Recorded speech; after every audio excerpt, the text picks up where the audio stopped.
para vuestras notas de voz, 633 50 50 11, y Blanco Radio en las redes sociales, en Facebook, Twitter e Instagram, y además un email, espacioenblanco@rtve.es. Variados son los temas que esta noche queremos ofreceros. Ahí va un avance de lo que os espera, como siempre con la recomendación de que no os perdáis nada. La segunda hora, David Cuevas nos ha preparado un tema en exclusiva de satanismo con testimonios, para no perdérselo. Será nuestro primer argumento.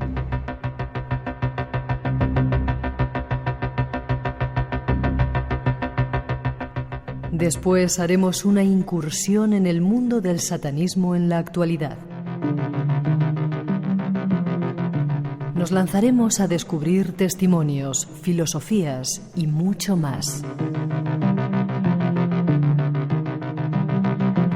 Esta es la hoja de ruta del viaje que comienza ya en este espacio en blanco abierto hacia ti. Bienvenido.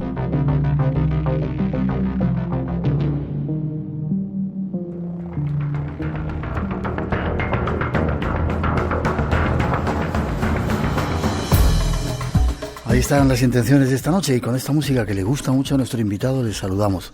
Buenas noches. Buenas noches, Miguel. ¿Por qué te gusta tanto esta música? Es una película que nos has pedido que sacáramos Argos. Argos, sí, es una película que tiene mucho que ver con lo que vamos a hablar esta noche. Enrique Ramos, buenas noches. Buenas noches. Un placer que estés con nosotros. Feliz estar aquí. Ingeniero superior de telecomunicaciones, y de repente dejas todo y te metes a estas cosas raras de las cuales vamos a hablar. Eso es. Bueno, lo hacía en paralelo y ahora sí que me dedico en exclusiva. Sí. ¿Dónde trabajabas? ¿Empresa privada, se puede decir? Sí, en Gas Natural Fenosa. Gas Natural. Sí.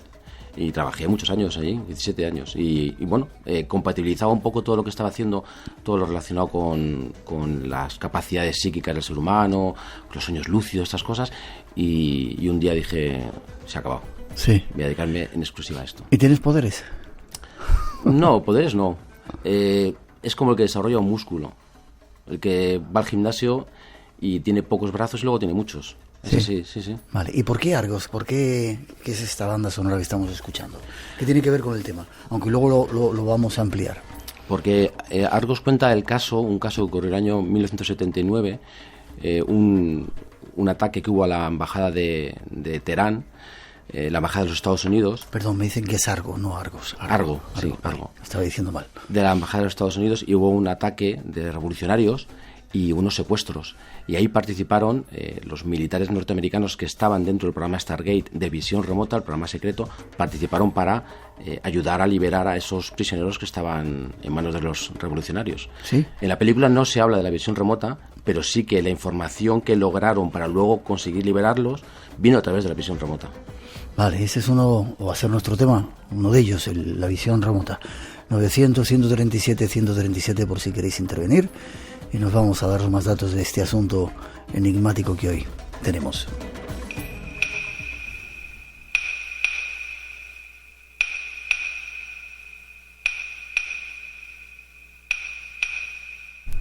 Nuestro primer objetivo esta noche es conocer algo más de ese tema que se ha denominado visión remota.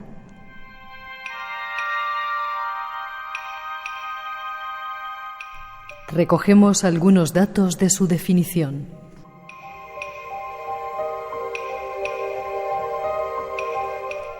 Visión remota es la capacidad psíquica de recibir información o impresiones de un evento, persona, objeto o lugar que se encuentran a gran distancia.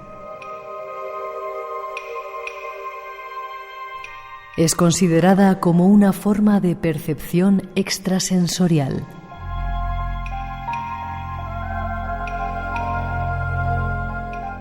El término se dio a conocer durante los años 70 por los físicos Harold Purov y Russell Targ para separarlo de la clarividencia.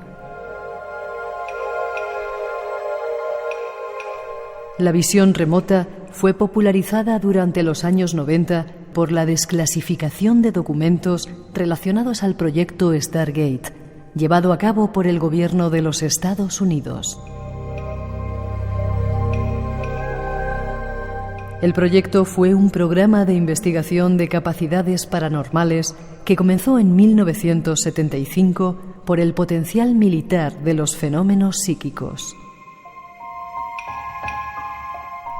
El programa fue clausurado en 1995 al fracasar en producir resultados útiles.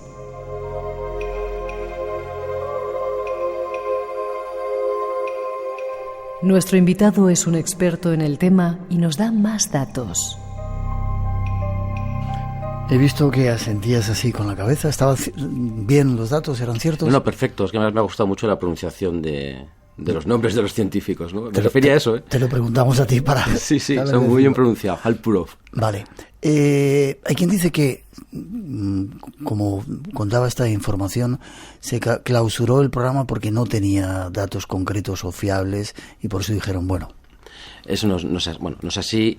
Claro, hay dos visiones. Está la visión de quien cerró el programa, que fue la CIA y la DIA, y está la visión de quien estaba dentro del proyecto. Estos científicos, los militares, etcétera, estos tienen una visión completamente distinta. Completamente distinta. Sí que ofreció datos, de hecho, ya hablaremos más adelante, pero por ejemplo, el agente 001, Joe McMoneagle, el agente secreto, que era visionador remoto, después fue condecorado con la Legión de Mérito, con un montón de condecoraciones por su labor y por las misiones que consiguió ejecutar, ¿no? Con lo cual, resultados hubo muchísimos. Lo que pasa es que la versión oficial dijo que no. Y si quieres, luego hablamos de ello. Vale. ¿Cómo comienza esta historia? ¿Y dónde comienza? ¿Rusos quizá antes que los americanos? Sí, como en todo, los rusos van siempre por delante de los norteamericanos. Por lo menos en aquella época, en todo, en la carrera espacial, incluso en la ciencia, eran los pioneros en casi todo, ¿no? Y empezaron a estudiar los soviéticos pues justo después de comenzar la Unión Soviética como nación. Y empezaron de manera un poco independiente, algunos científicos, a estudiar no solamente la visión remota, sino otras capacidades como la telepatía y ese tipo de cosas. Pero hablamos de los años 20 del siglo pasado. Mucho antes de la Guerra Fría, entonces. Mucho antes. De hecho, los estadounidenses se enteraron de que los soviéticos estaban ya practicando estas cosas, o por lo menos investigando, 40 años después. Cuando se dieron cuenta los estadounidenses, se dieron cuenta que habían perdido tanto tiempo que empezaron a acelerar. Pero fueron los soviéticos, los que empezaron a plantearse si existía algún tipo de campo electromagnético, alguna capacidad científica, algo tangible que hiciera de canal de transmisión entre las personas, ¿no? Entre el pensamiento de dos personas, ¿no? Y es lo que estaban buscando, ¿no? Buscaban algo tangible. Vale, estábamos en plena época de explosión del espiritismo en gran parte del mundo. Sociedad Teosófica, Madame Blavatsky, traían todos los conocimientos de Oriente. Aquí un tipo de ambiente un poco muy esotérico, ¿no? Digamos. Sí, eso al final del siglo XIX hubo una especie de explosión, ¿no? Se puso de moda el espiritismo y ese tipo de cosas, ¿no? Y de hecho no había nadie en la alta sociedad que no tuviera en su casa un espectáculo prácticamente semanal, ¿no? Para sus invitados, ¿no? De espiritismo, de este tipo de cosas, ¿no? De magnetismo, o cosas así, ¿no? Ese fue el inicio de la curiosidad de Occidente por estos temas. ¿Y qué hacían los soviéticos o los rusos para que fuera diferente?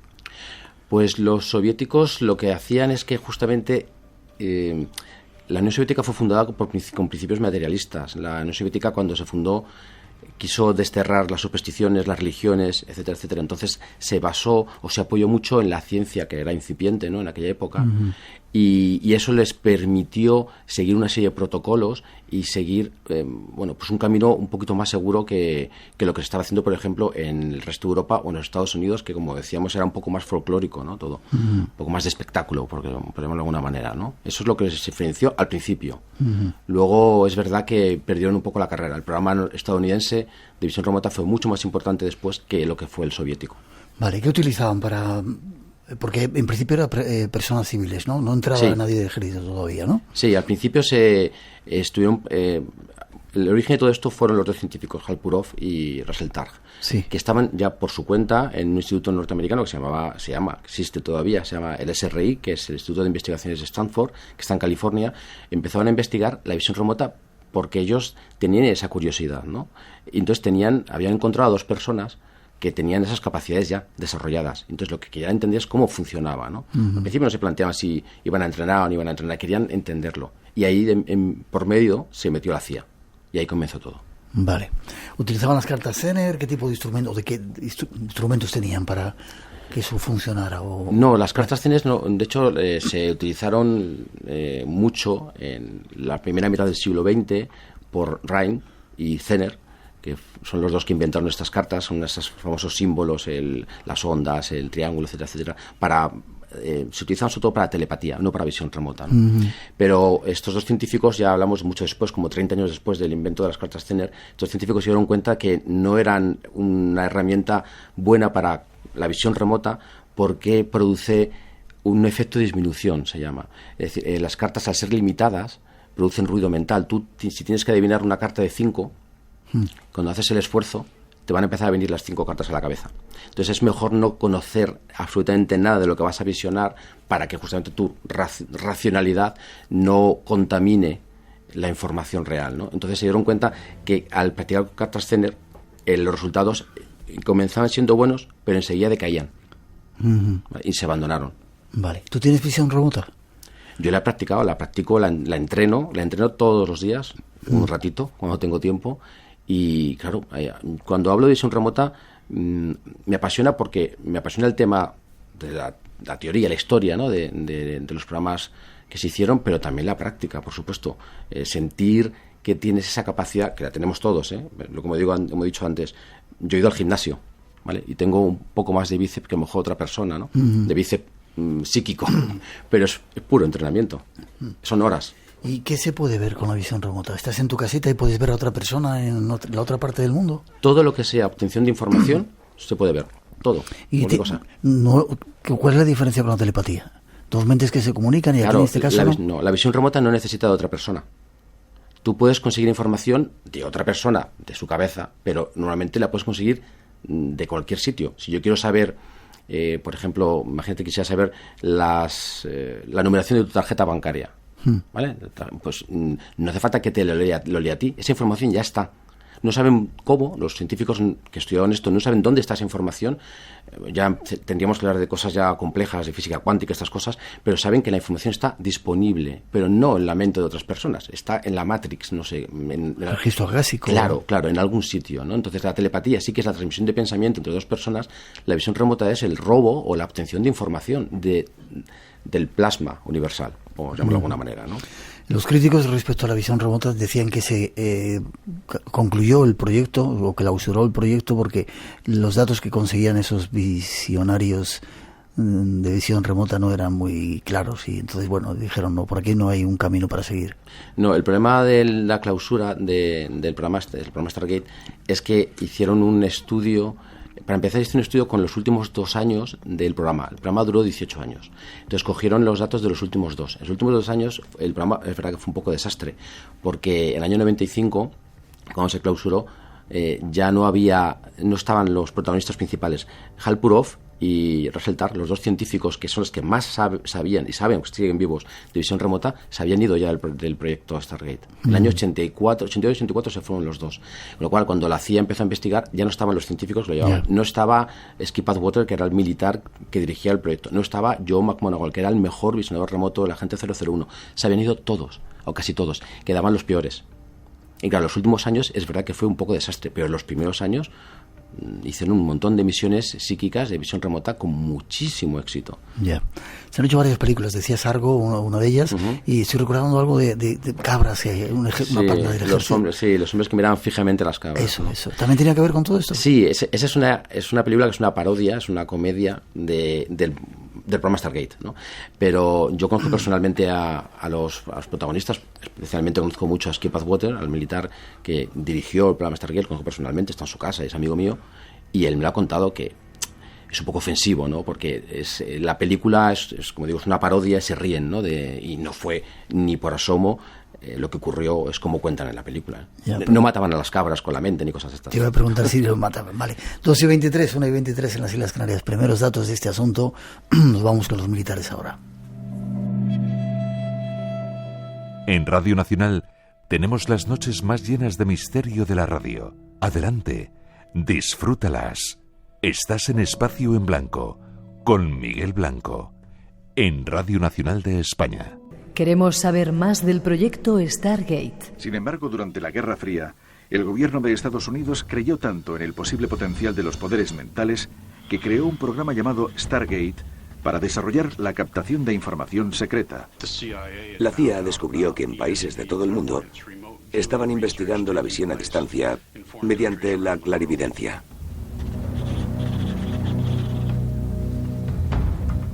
Skip Atwater es un antiguo agente de inteligencia del ejército de Estados Unidos que trabajó en Stargate. Encargaron al Instituto de Investigación de Stanford que reprodujese esos experimentos. Creyeron que podría significar una amenaza para los servicios secretos que los demás países pudieran ver nuestros lugares más confidenciales. Se gastaron unos 20 millones de dólares. Así que fue un programa muy barato en comparación con lo que suele gastar el gobierno.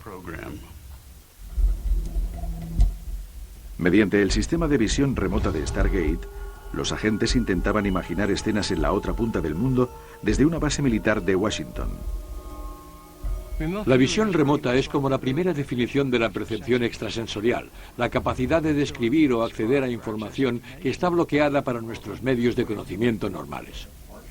Dale Graff es el antiguo director del programa Stargate. El programa Stargate era un proyecto a la antigua usanza. Se trataba de localizar a alguien o un avión perdido, pero también de encontrar instalaciones secretas. Luego empezamos a trabajar con la gente de aduanas y la DEA en el tráfico de drogas.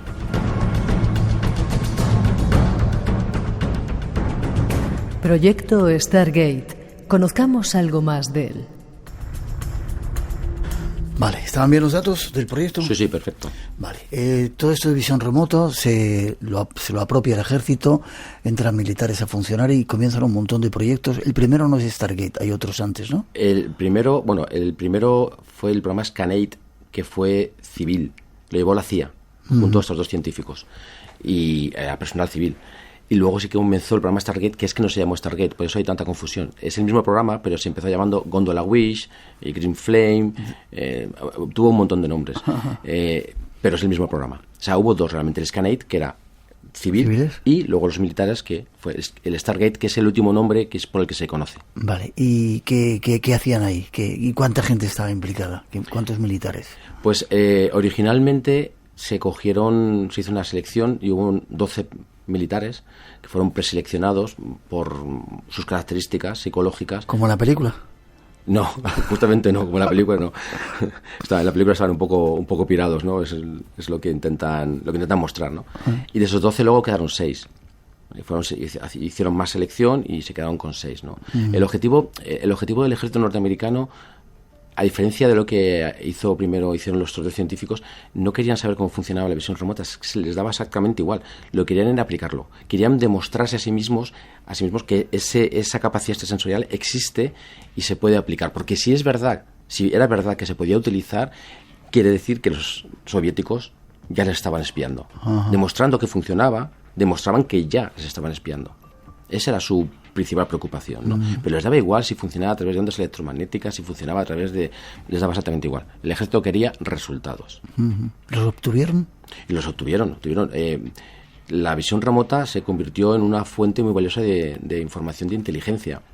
De hecho, se calcula que un 47% de la información que se obtuvo a través de la visión remota en misiones reales fue una información que no se podría haber obtenido de otra manera, por medios tradicionales, porque no había. Hay momentos, hay misiones en las que los espías físicos, los espías normales, tradicionales, no pueden conseguir información porque no hay manera, ¿no? Pues en ese caso actuaba la visión remota y, como digo, se calcula que un 47% de esa información fue clave para solucionar o para ejecutar con éxito la misión, ¿no? Con lo cual sí que tuvo importancia. En este caso se llaman espías psíquicos o detectives psíquicos.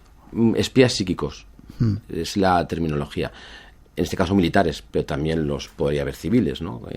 Eso depende de si estaban en el ejército o estaban en la CIA, ¿no? Pero en este caso Stargate eran todos militares. Había algún civil también participando, ayudando, y por supuesto estaban los originales que empezaron con los científicos, estos dos civiles, que eran Ingo Swann, que era un pintor neoyorquino que tenía la capacidad ya desarrollada, y un policía que se llamaba Pat Price, que también era buenísimo en visión remota. De hecho, Ingwason también se considera el psíquico civil mejor de todos los tiempos, y dijeron Hal Purov y Rachel Taylor, científicos, que por cierto eran expertos en láser, no tiene mucho que ver, muy buenos además, inventaron y descubrieron muchas cosas sobre el funcionamiento del láser.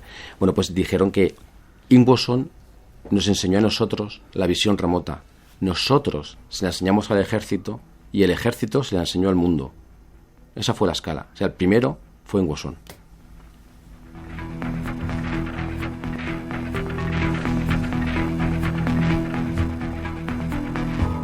Tengo aquí unos datos que trataban de buscar, por ejemplo, un avión en el Zaire. Fue el primero, uno de los proyectos que tenían o misiones que tuvieron. Sí, hicieron muchas, hicieron más de 1000 misiones. Algunas son muy conocidas porque tuvieron repercusión en los medios de comunicación, etc. Entonces, pues por ejemplo, este es uno de los primeros, ocurrió en el año 79, y efectivamente se estrelló un avión que era soviético, y creían los estadounidenses que llevaba algún tipo de material radiactivo, o alguna bomba nuclear o algún armamento de nueva generación, ¿no? Entonces querían encontrar el avión antes que nadie, ¿no? Entonces hubo una especie de batalla entre los soviéticos, los estadounidenses y terroristas que también estaban interesados en encontrar el avión para coger el armamento, ¿no? Y los estadounidenses, gracias al programa de misión remota, fueron los primeros que lo encontraron. ¿Sí? Sí, sí. ¿Con datos concretos de dónde estaba? Sí, no. Creo que fallaron en un kilómetro, un kilómetro o dos, de donde habían dicho los visionarios remotos, pero mandaron al ejército y lo encontraron inmediatamente. Se estrelló en el Zaire, en mitad de la selva, y no pudieron encontrarlo por medios normales porque, claro, los árboles tapaban toda la visión de los satélites, entonces era imposible. Entonces ellos, los visionarios remotos, se pusieron a detectar dónde estaba, dijeron exactamente las coordenadas y estaba muy, muy cerquita, y lo encontraron, despedazado, y partes del avión en las chozas de los nativos, ¿no?, de la selva. ¿Se lo habían llevado? Se lo habían llevado para hacer las paredes, sí. Sí. Parte de ellos, sí. Pero vamos, lo encontraron. Otro de los casos era el rescate ese de Teherán, esa película en la que está basada esa película. ¿Qué supieron los espías psíquicos o qué información obtuvieron? Por cierto, esa película es muy buena película, claro, independientemente de todo, es una muy buena película. Pues primero, cuando les llamaron, no les dijeron para qué era, porque la visión remota funciona mejor si no sabes apenas información, ¿no? Entonces les llamaron y les pusieron una serie de fotos de personas que no conocían de nada, y les dijeron que había habido un secuestro, no dijeron dónde, y que detectaran qué personas estaban secuestradas y cuáles no. Había como unas 100 fotos, no todas estaban secuestradas, y ellos detectaron exactamente quién estaban secuestradas, ¿no?, qué personas, ¿no? Y luego además había un grupo de personas que habían conseguido huir y estaban escondidas en algún sitio. Entonces ellos, los visionarios remotos, describieron un edificio, o sea, un sitio, una casa donde estaban pues los muebles, todos los detalles. El personal que estaba trabajando allí alrededor del programa Stargate, algunos que habían sido funcionarios también, descubrieron que esa descripción casaba perfectamente con la casa del embajador de Canadá, y efectivamente estaban escondidos, albergados por el embajador de Canadá, que les estaba protegiendo, ¿no? Entonces consiguieron saber que estaban allí, que estaban bien, incluso durante días, hasta que consiguieron liberarlos, tuvieron que visionar el estado de salud, que comían, si estaban bien, si alguno tenía algún problema cardíaco o sufría de estrés por las propias circunstancias, ¿no?, de lo que estaba ocurriendo. Así que eso les ayudó primero a saber cuántos eran, quiénes eran, para luego poder organizar en paralelo la misión de rescate, que es la que refleja la película Argo.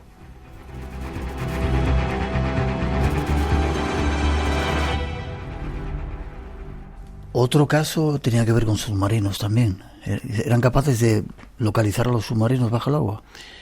En un caso concreto, por ejemplo, que es llamaron a Joe McMoneagle, que como digo es el militar que más capacidades tenía. Se le llamó el agente 001, el agente psíquico 001. ¿Vive todavía? Sí, y de hecho sigue entrenando a otras personas en visión remota. Es el mejor. Si alguien quiere practicar la visión remota en el mundo, Joe es el mejor. ¿Dónde está? En Estados Unidos. Y bueno, pues en ese caso sabían los norteamericanos que los soviéticos iban a botar un submarino enorme, pero no tenían muchos datos, ¿no? Y querían saber dónde y cuándo. Entonces, pues Joe McMoneagle se puso a visionar y, bueno, describió un submarino con unas dimensiones, como digo, enormes, dio todos los detalles incluso de los mecanismos del funcionamiento del submarino a la perfección. Dijo dónde estaba, dónde se iba a botar, que era en el Mar Blanco. Y claro, cuando le dijo la fecha en la que iba a ser botado ese submarino, no le creyeron porque era en pleno invierno y esa zona está completamente congelada, ¿no?, en invierno, y no iban a poder botarlo. Pues no, después de la visión remota se comprobó con ya métodos de espionaje tradicional que se hizo en invierno, porque los soviéticos usaron unos barcos rompehielos primero para abrir el hielo y luego poder botar el submarino. O sea que es que acertó hasta la fecha del submarino enemigo, ¿no? O sea, bastante impresionante. Recuerdo que hemos hecho algunas veces programas con Enrique de Vicente, que hablábamos de esta serie de temas, y que incluso había espías psíquicos que trataban de influir en las reuniones estas de alto nivel, ¿no?, sobre determinados presidentes. Evidentemente los americanos trataban de influir sobre los soviéticos sobre el americano. ¿Sigue funcionando o ha funcionado eso? Sí, pero esto no es visión remota. Es verdad que eso ocurrió.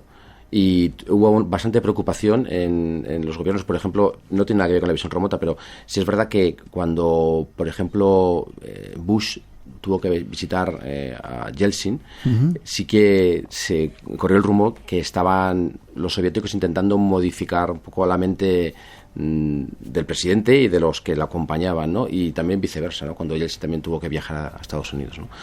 Sí, pero eso no es visión remota, eso es control mental, que eso enlaza un poco con el programa que no es el tema de que estamos hablando hoy, pero el programa de Mecha Ultra, que era un programa de control mental. Te iba a preguntar acerca de eso. ¿Tiene que ver la visión remota con el programa de Mecha Ultra?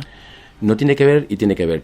Tiene que ver porque forma parte de ese inicio, ¿no?, de la curiosidad que empezó a tener los Estados Unidos, en este caso la CIA, por todo ese tipo de temas paranormales. Pero MK Ultra fue un programa que se fundó en el año 1953, duró hasta el 73, 20 años, se cerró porque era escandaloso, y era un programa solamente para practicar o para ensayar con muchísimos métodos distintos para influir en la mente de los demás, para controlarlos, para doblegarlos, con todo tipo de artilugios, desde drogas como el LSD, torturas, violaciones. Hubo tales escándalos que tuvieron que cerrarlo. Pero como digo, tiene que ver porque es el inicio de la preocupación de los Estados Unidos por estos temas, pero no era visión remota. Ya.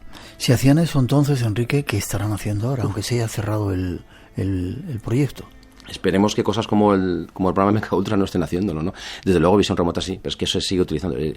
Muchas policías del mundo reconocen que utilizan al menos a videntes para resolver casos, ¿no? Y a mí me consta que en la Unión Europea está funcionando con personas que tienen esta capacidad. Se sigue utilizando. 2:36, 1:36 en las Islas Canarias. Seguimos en directo, 900-137-137 nuestro teléfono. Seguimos adelante aportando más datos de este asunto.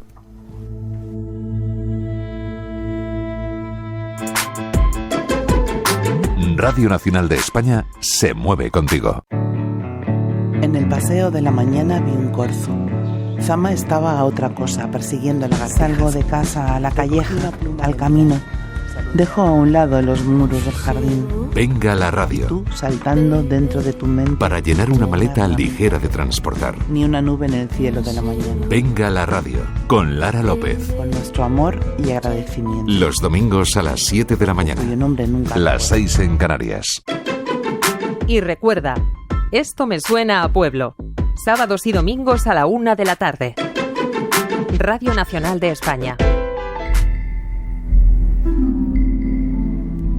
Parte de todas estas experiencias las han recopilado en una institución que se denomina Instituto Monroe. Estos son algunos de los datos que hemos encontrado sobre él. El Instituto Monroe es una organización con sede en Faber, Virginia, Estados Unidos, supuestamente sin ánimo de lucro, dedicada a la divulgación, educación e investigación de la conciencia humana, especialmente de las experiencias fuera del cuerpo. Más de 20.000 personas han participado en el programa residencial del TMI durante los primeros 30 años. El Instituto Monroe proclama una política carente de cualquier dogma o prejuicio religioso, político o social. Fue fundado por Robert Monroe después de varios años de que él comenzara a tener experiencias extracorporales. Su objetivo, ayudar a expandir la conciencia sobre las actividades no físicas posibles para una humanidad que en ese entonces desconocía casi completamente su potencial.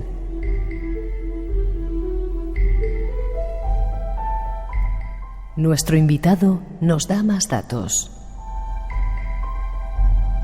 Un montón de personas preguntando qué necesitan tener para la visión remota, que esperen un poquito, al final les vamos a dar algunos asuntos más. Nos escuchan también en Quebec, a 13 grados bajo cero, espera que se me acaba de ir. Rogelio, escuchándonos en Canadá también, y dice que viéndonos remotamente. Instituto Monroe, ¿está bien la información? Sí, perfecto. Estados Unidos, ¿cuándo se forma? Parte de la gente que estaba en ese proyecto sale de la CIA o del ejército y forma este instituto. No, ya existía antes. Fue fundado en el año 74. Bueno, ya oficialmente, aunque llevaba desde los años 60 ya gestándose, lo creó una persona que se llamaba Robert Monroe, que se considera actualmente uno de los pioneros en la investigación de lo que llaman experiencias extracorporales, sueños lúcidos y todas estas cosas, ¿no? ¿Viajes astrales? Viajes astrales, sí. El concepto es prácticamente el mismo. Él tenía esas experiencias y, bueno, pues era una persona bastante racional, ¿no? Entonces luchó mucho por controlarlas y por entender esa experiencia, que hablamos de los años 50 del siglo pasado, no había casi información sobre el tema y, claro, daba miedo, porque encontrarse muchas noches pegado al techo o flotando encima de la cama, bueno, pues Robert Monroe se convirtió en uno de los primeros que empezó a investigarlo, ¿no? Y él fue el que creó la institución que se llama Instituto Monroe, finales de los años 60, perdón, y empezó a trabajar con una tecnología de sonido que se llama Hemisync, bueno, para despertar un poco estas capacidades en las personas, los estados de conciencia profundos. Y fue después, cuando ya llevaban bastantes años funcionando, cuando el ejército encontró el trabajo de Robert Monroe y acudió a él para que les ayudara a entrenar a los militares dentro del programa Stargate.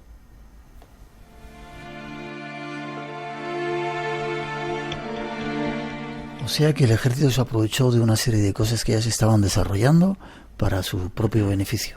Eso es, lo que querían era entrenar a militares, porque ellos no les valía con tener un vidente o un psíquico como en Goswon, no, querían que personas anónimas del ejército, militares, estuvieran entrenados en esa capacidad, y claro, de la nada es muy difícil, no estaban acostumbrados a meditar ni estas cosas, ¿no? Entonces buscaban algo que acelerara el proceso, y Skip Atwater, que era el coordinador del programa Stargate, pues encontró el trabajo de Monroe y se fue al Instituto Monroe, ahí a Virginia, se fue de paisano, ¿no? Se fue de incógnito a probar a ver qué estaba haciendo este hombre, ¿no? Hizo uno de los programas con esta tecnología, tuvo varias experiencias fuera del cuerpo, Skip Atwater, se quedó tan impresionado de lo que podía conseguir tan fácilmente con esa tecnología que habló con sus superiores y fue cuando ya fueron vestidos de militares a decirle: señor Monroe, usted nos tiene que ayudar a entrenar a los militares en esta capacidad que se llama visión remota.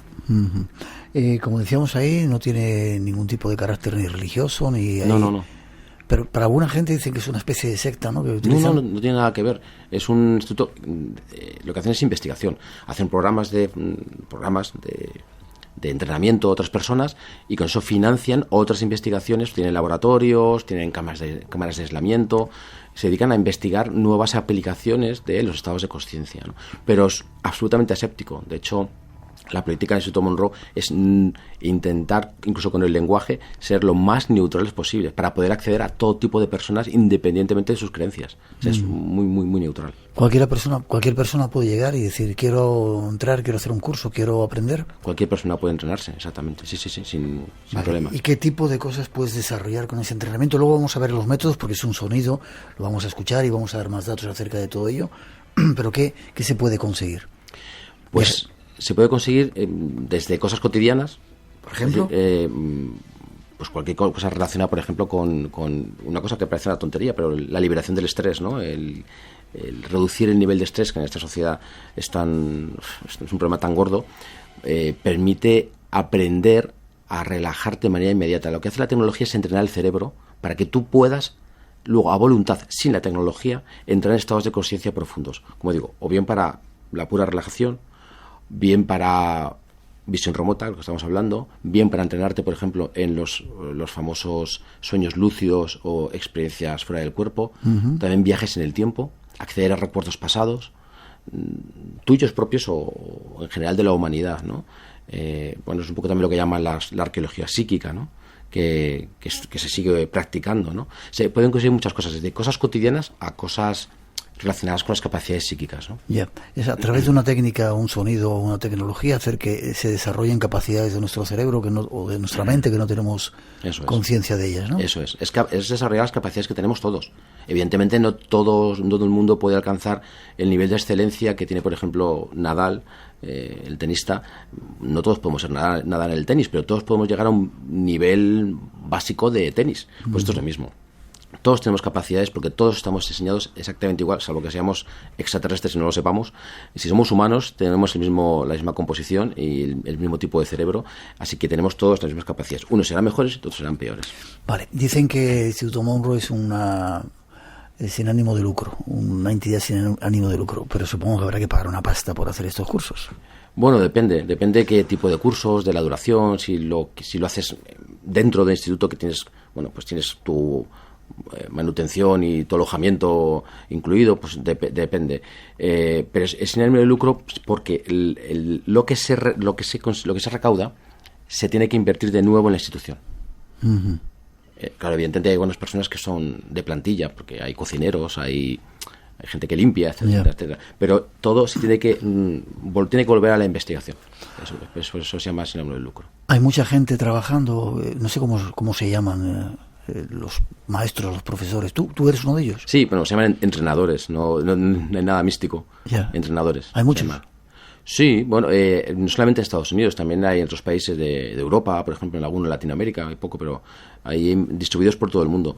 Pero sí, en Europa, por ejemplo, mejor dicho, fuera de Estados Unidos puede haber unos 90 aproximadamente. Va cambiando con los años, pero unos 90, aquí hay bastantes. Tú eres uno de ellos, ¿no? Exactamente. ¿Y haces viajes astrales? Sí, a mí me gusta más llamarlos sueños lúcidos. Yo tengo una mente un poco más científica, ¿no? Soy ingeniero y me he educado, y me gusta más el término sueño lúcido, que es el que usa además la psicología y la gente que ha estudiado seriamente este asunto, pero es el mismo tema. El viaje astral es una terminología que justamente puso de moda la teosofía, Madame Blavatsky, y es un tema, es bonito, es romántico, pero no describe la experiencia. Vale, ¿la puedes describir la tuya cuando las tienes? Sí. Por favor. Yo siempre defino el sueño lúcido como un cambio de realidad. Es que es la mejor forma, la forma más escéptica de definirlo. Un cambio de realidad. Nosotros vivimos una realidad que es la realidad física, que es esta. Entonces las personas que consiguen llegar al sueño lúcido lo que hacen es destruir a nivel perceptual, destruir esta realidad de vigilia, la física, que llamamos física, y construir otra, que es igual de física que la anterior. Si la segunda realidad en la que te encuentras no es perceptualmente, no tiene la misma calidad de físico, de real, no es un sueño lúcido, será otra cosa. Es decir, es la destrucción de una realidad y la construcción de otra. Vale. No me ha quedado muy claro. ¿Uno se ve saliendo fuera del cuerpo cuando haces un sueño lúcido? No siempre. Dependiendo del método que utilices para practicarlo, la escuela, como yo llamo, hay dos escuelas, ¿no? Dos corrientes de método. Puedes tener la experiencia de salir fuera del cuerpo o simplemente como atravesar un velo o despertar en un sueño directamente, pero al final es lo mismo, acabas en una segunda realidad que es igual de real y de física como la realidad de la que vienes, la de tu cama, la de tu dormitorio. Entonces si tú practicas, por ejemplo, el sueño consciente, que es dormirte, dejarte dormir, controlar ese estado de duerme-vela, es donde probablemente tengas la experiencia de salir fuera de tu cuerpo. Cuando tú practicas otras técnicas que van encaminadas a que en tu sueño habitual, normal, un día te des cuenta de que estás soñando y uy, esto es un sueño. Ahí no hay esa experiencia de transición. Ahí directamente ya estás en la segunda realidad. Entonces, según qué método o qué escuela utilices... ¿Siempre se hace por la noche? O en la siesta. El viaje astral, experiencia extracorporal, sueño lúcido, es un proceso que está asociado al sueño ordinario. Si no, no es otra cosa distinta. Entonces, si estás durmiendo en la siesta, se puede practicar o por la noche. ¿Y vas a cualquier sitio y ves lo que te interese y te comunicas con la gente que está por ahí viajando también o soñando lúcidamente?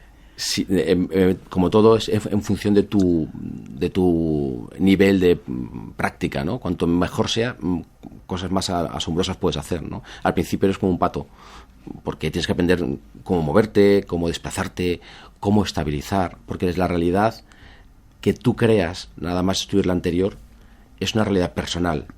Entonces la estás manteniendo tú solo y es muy inestable. Entonces hay que aprender todo, a mantener todo fijo, a mantener todo estable, a poder desplazarte de un sitio a otro. Entonces al principio eres torpe, pero luego según vas practicando tienes cada vez más posibilidades, claro. Es como crear una matriz, otra realidad. Sí.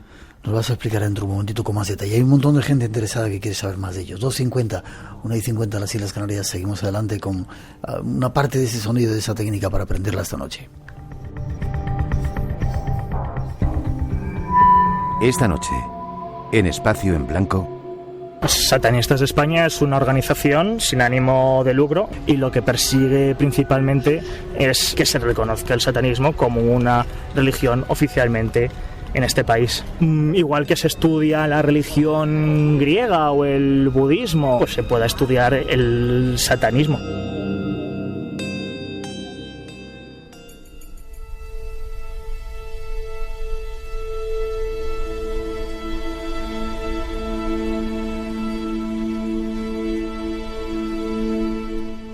Parte de toda esta técnica se basa en los sonidos binaurales. El sonido binaural es aquel que, siendo grabado mediante el uso de 2 micrófonos en una cabeza artificial, intenta crear para el oyente una sensación de sonido 3D, similar a la de estar físicamente en la habitación o el lugar donde se producen los sonidos.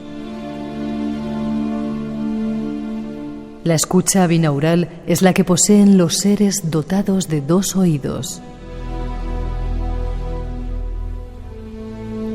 El sonido producido sería más o menos así.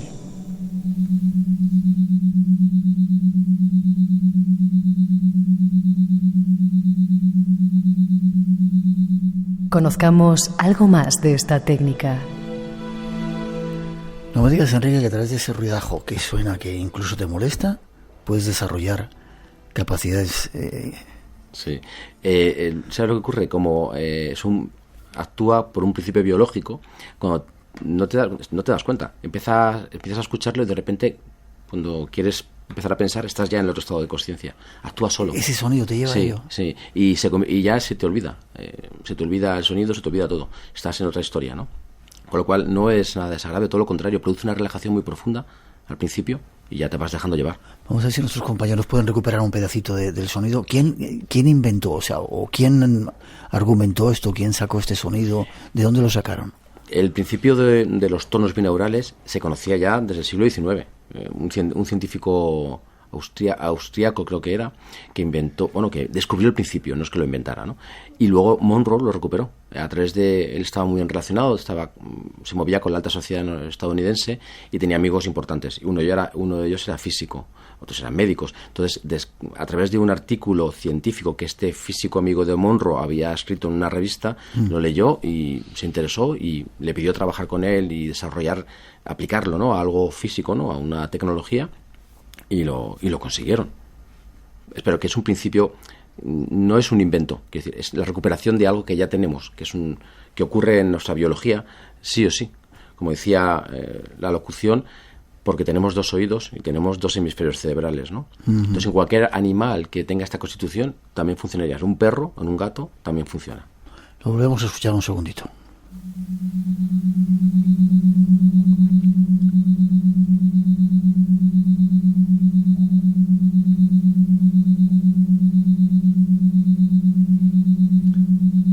Veo que tú cierras los ojos. Es en cuanto lo digo, pum, digo tantos años que me conecto con... ¿Cuánto tiempo hay que estar escuchando el sonido para entrar en ese estado? A los 5 o 10 minutos ya empieza a sentir el efecto. Las sesiones de entrenamiento suelen durar unos 40 minutos o unos 45 minutos, pero a los 5 o 10 minutos ya notas los efectos enseguida de la relajación. Menos de 5 o 10 minutos es insuficiente. Ya. ¿Esto lo llamáis? ¿Hay una técnica Emisen o cómo lo llamáis? Sí, la tecnología que patentó, que inventó Monroe, porque los tonos binaurales es algo muy sencillo, entre comillas, ¿no? La tecnología es algo más, no tiene más cosas, no es más compleja, ¿no?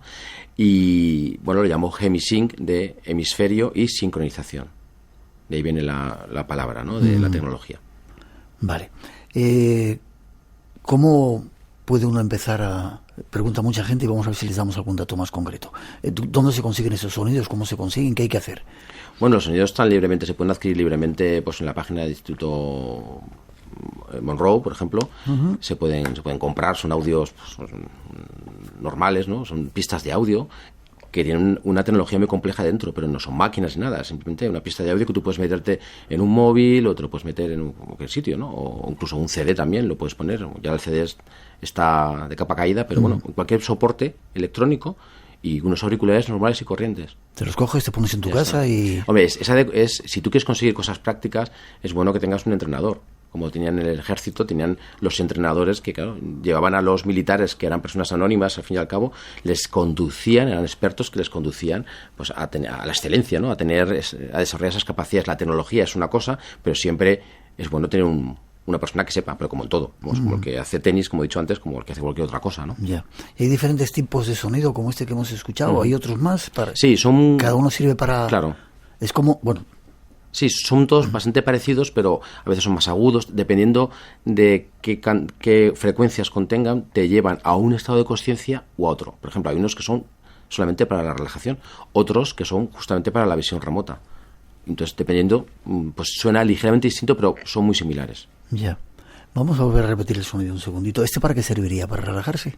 Este es para visión remota. ¿Para visión remota?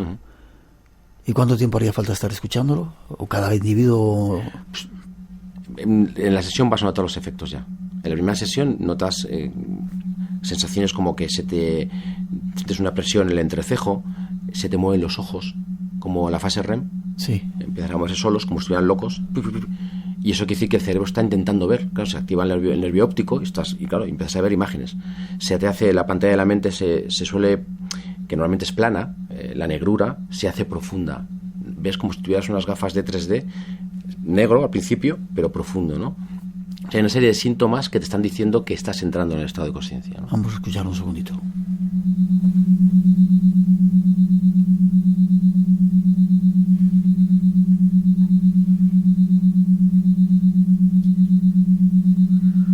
Supongo que si uno ha llegado a controlar este tipo de cosas para inducirte estados positivos, he oído decir que los americanos también habían sacado este tipo de sonidos para crear desesperanza, malos rollos en la gente, control, etcétera. ¿Pueden llegar a controlarnos a través de cosas como esas, sonidos como esos? En contornos binaurales lo dudo mucho porque necesitas tener auriculares puestos, entonces no lanzándolo al aire es muy difícil, ¿no? Tienes que funciona con restas de sonidos. La tecnología funciona porque tú escuchas sonidos distintos en los dos oídos. Entonces, si no tienes la fuente de los sonidos muy cerca de los oídos, no va a funcionar. Ya. Entonces te tienen que obligar primero a ponerte unos auriculares, ¿no? Entonces no es fácil. Y una vez que eso ha entrado en el cerebro, es como si te activaran las neuronas, el cerebro ya se acostumbra y después ya no necesitas el sonido para practicar sueños lúcidos o la visión remota.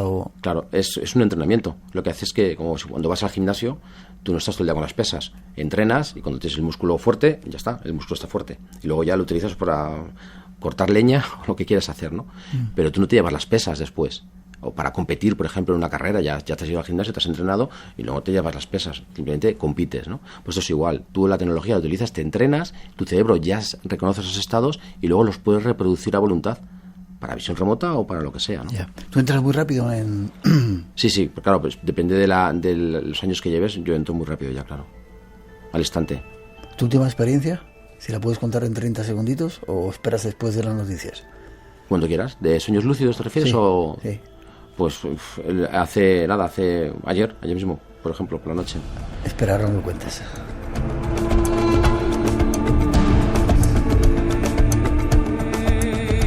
...900-137-137... Hemos de hacer una mínima pausa. Llegan las noticias a las 3, las 2 en Canarias... y después de la actualidad regresamos. Queremos contaros todavía algunos datos más de esta técnica. Viene luego David Cuevas con un documento impresionante acerca de cómo está el satanismo en estos momentos, con gente que nos va a contar algún testimonio y alguna que otra historia más. Insisto, 900-137-137 nuestro teléfono. Seguimos en el espacio en blanco. No os vayáis, todavía tenemos mucho que contaros.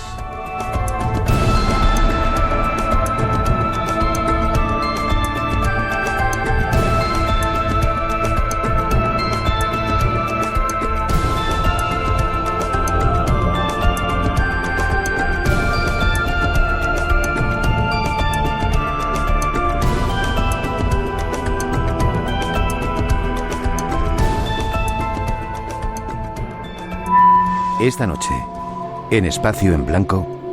Satanistas de España es una organización sin ánimo de lucro y lo que persigue principalmente es que se reconozca el satanismo como una religión oficialmente en este país. Igual que se estudia la religión griega o el budismo, pues se pueda estudiar el satanismo.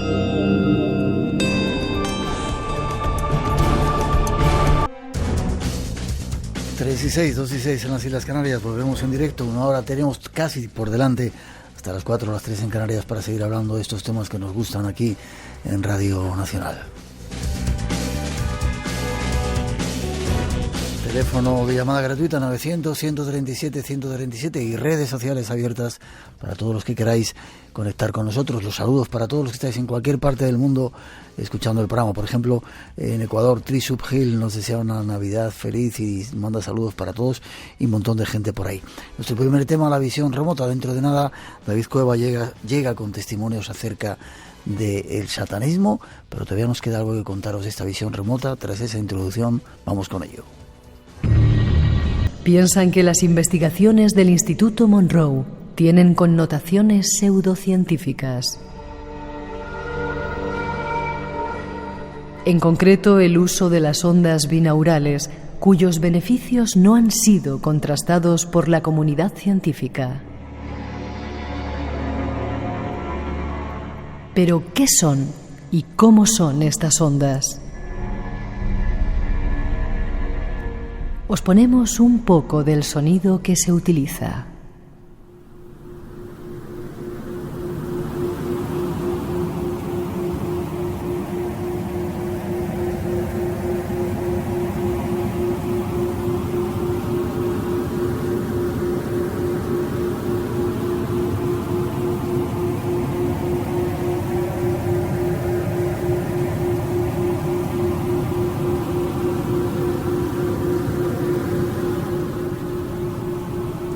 ¿Ondas de sonidos que pueden despertar nuestra conciencia?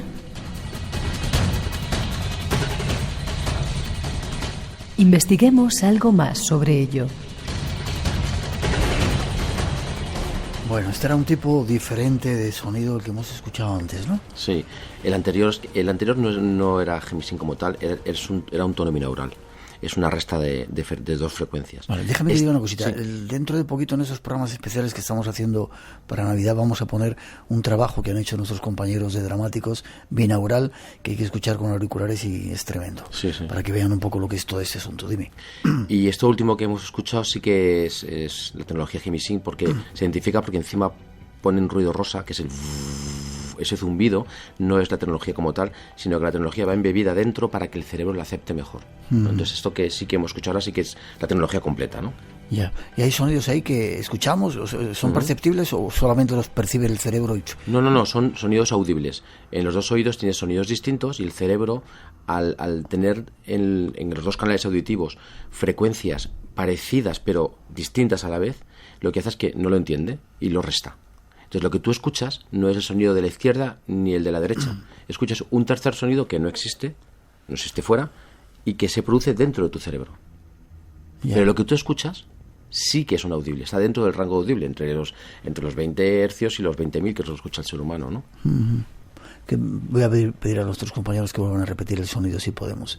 Y eso hace que se vaya desarrollando como una gimnasia física. Eso es un entrenamiento. El cerebro al principio está un poco a la espera, ¿no? Por decirlo de alguna manera, de esto qué es, ¿no? Y según se va acostumbrando, según vas haciendo sesiones, lo va aceptando, pues como el proceso de ir a dormir, ¿no? El proceso de dormirse o de despertarse, ¿no? Se empieza a convertir en un proceso natural y luego lo puede reproducir simplemente con una orden, ¿no? Con querer hacerlo, ¿no? Igual que te vas a la cama por la noche o te despiertas por la mañana. Vale. La crítica que se hacía al Instituto Monroe es que este tipo de asuntos no son nada de científicos, es algo que se ha inventado alguien y que está para sacar la pasta. Pregunto. El 90% de la plantilla que tiene Instituto Monroe son científicos, físicos nucleares, médicos, psicólogos. Y los laboratorios están dirigidos por científicos. Entonces, bueno, pues eso son informaciones totalmente falsas. Desde mi punto de vista, evidentemente, que voy a decir, ¿no? Pero es verdad que todos los que trabajan allí Por ejemplo, Thomas Campbell es un físico nuclear que trabaja en la NASA y trabaja en el Instituto Monroe. Y mucha más gente. Los militares del programa Stargate, los dos principales, cuando abandonaron el programa Stargate, se fueron del ejército y se fueron a trabajar con Monroe, el instituto. Es decir, eso también es un síntoma de la seriedad, ¿no?, con la que están trabajando, ¿no? Estamos trabajando. Vamos a volver a escuchar el sonido.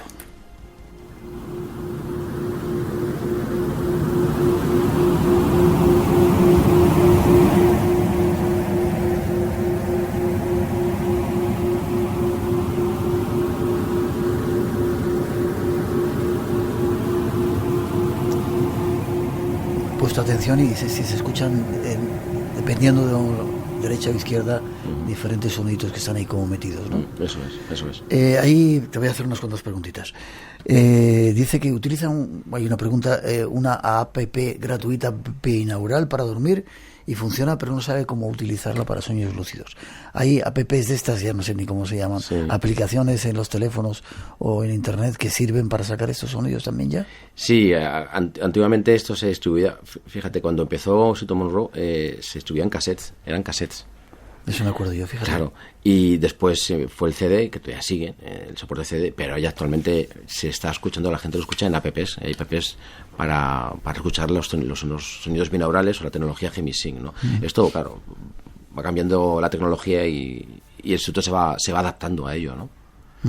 Y la pregunta que hacía este oyente, cómo utilizarlo para los sueños lúcidos, yo siempre aconsejo que para los sueños lúcidos no... Disculpa, hay un sonido concreto, nos has dicho, para llegar a conseguirlos. Sí, pero yo aconsejo que se utilice de día la tecnología, ¿sí?, para que el cerebro acepte esos estados que están en el límite de la vigilia y el sueño, y cuando los controle a través de la tecnología, que luego lo intente reproducir por la noche cuando vaya a practicar los sueños lúcidos. ¿Sin sonido ya? Sin sonido ya.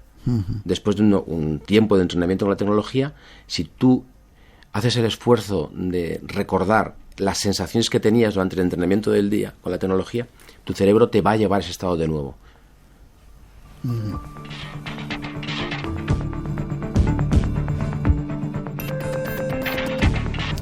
Casi terminando, Enrique.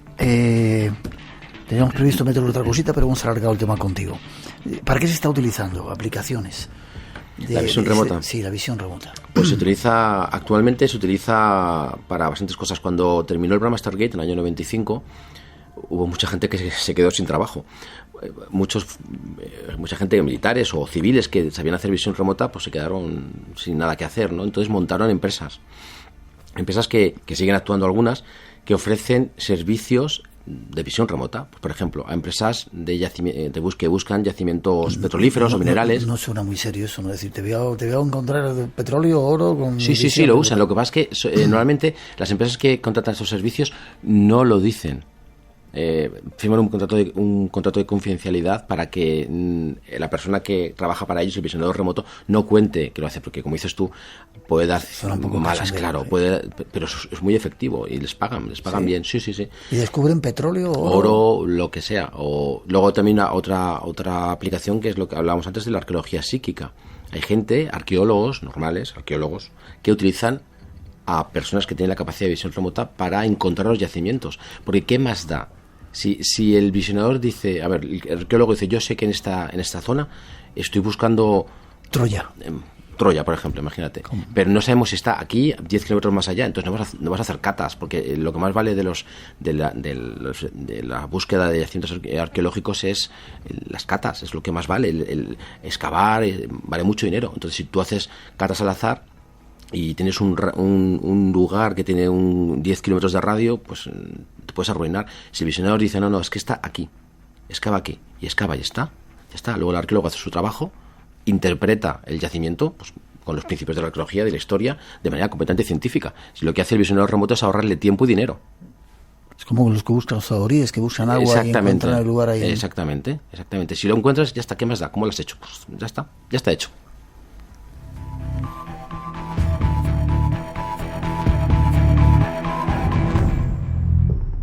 Sirve también para buscar a personas desaparecidas. ¿Se aplican ese tipo de cosas? Sí, también se aplica en colaboración con algunas policías, se utiliza para resolver crímenes o personas desaparecidas, ese tipo de cosas. Lo que pasa es que muy pocos visionadores serios acceden a colaborar con estos temas, ¿no? Pues son temas muy delicados. Joe McMoneagle, que es el agente 001, que cuando se fue del ejército, empezó a colaborar un poco con las policías de manera completamente altruista, sin cobrar ni nada. Y cuenta que que fueron momentos muy duros porque tenía que localizar cadáveres y cosas así, y además el problema de todo esto es que se encontró con mucha resistencia por parte de estamentos de las fuerzas de seguridad del Estado, ¿no? Porque no todo el mundo cree que esto es algo serio. Entonces pues tampoco a la persona que practica la visión remota le gusta que le ridiculicen, ¿no? Entonces tampoco se lo toman en serio. Entonces hay que dar con personas dentro de eso, como digo, las policías, que confíen y que produzcan un entorno seguro para el visionador remoto. El visionador remoto es una persona, no es una máquina. Entonces le influye mucho la psicología. Si está mal, si se acaba de divorciar, si tiene un catarro, la sesión de visión remota puede ser un desastre. Con lo cual, si tú creas un entorno de confianza y la persona que te está dirigiendo o te está contratando cree en ti, lo vas a hacer mucho mejor que si está en tu contra. Ya. Porque es una persona. ¿Para qué se puede aplicar terminando esta técnica? Visión remota, sueños lúcidos, ¿qué más? ¿Hay algo más? ¿Más aplicaciones te refieres? Sí. Se puede utilizar y se utiliza para invertir en bolsa, por ejemplo. ¿Sí? Sí. ¿Cómo? Pues previendo los movimientos bursátiles del oro. Pero eso es como tener... Claro, es que hay una parte de la visión remota que se estudió en el SRI, que es la visión remota temporal, viajando al pasado, o sea, información del pasado o del futuro. Sobre todo del futuro inmediato. Se descubrió que estos dos científicos, Hal Purov y Russell Tarr, descubrieron que visionar hacia el pasado es muy fácil, de hecho es muy fácil, de ahí la arqueología psíquica, y al futuro no es tan fácil. Pero el futuro no está escrito, ¿no? Claro, puede variar, pero ellos simplemente probaron, y cuanto más espacio temporal, cuanto más lejos era el futuro, peor resultados daba la visión remota. Entonces, la bolsa fluctúa día a día y tú puedes comprar y vender acciones al instante. Entonces ahí funciona muy bien. De hecho, ellos hicieron una experiencia en el SRI por pura curiosidad, y cogieron a unos corredores de bolsa buenos y a un visionador remoto bueno, y entonces empezaron a invertir en bolsa con lo que decía el visionador remoto, si subía o bajaba. Pues creo que fue en un mes, ganaron, hablo de los años 70, ganaron $100.000. Eso es mucho dinero en los años 70. Pero lo hicieron por curiosidad. Qué curioso.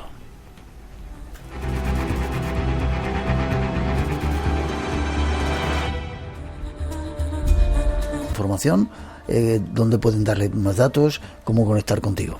Pues mi página web, por ejemplo, que es www.syncspain.com, sync de sincronización, SINC, y Spain como España en inglés.com. Ahí es mi página web, tiene el correo, que es info@syncspain.com, o si no en Facebook, en Twitter, como Enrique Ramos, me pueden encontrar. Ahí te encuentran. Vale. Gracias. Que nos sigamos viendo físicamente o si no en sueños lúcidos. Eso. Ha sido un placer que hayas estado aquí en el programa. Muy bien, muchas gracias, Miguel. Ha sido un placer. Gracias. 3:19 y 20, 2:20 en las Islas Canarias. Nos preparamos para cambiar el escenario. Llega algunos testimonios de los satanistas, pero antes un pequeño cuentecito y un consejo. No os vayáis, tenemos todavía mucho que contaros y lo que espera ya veréis.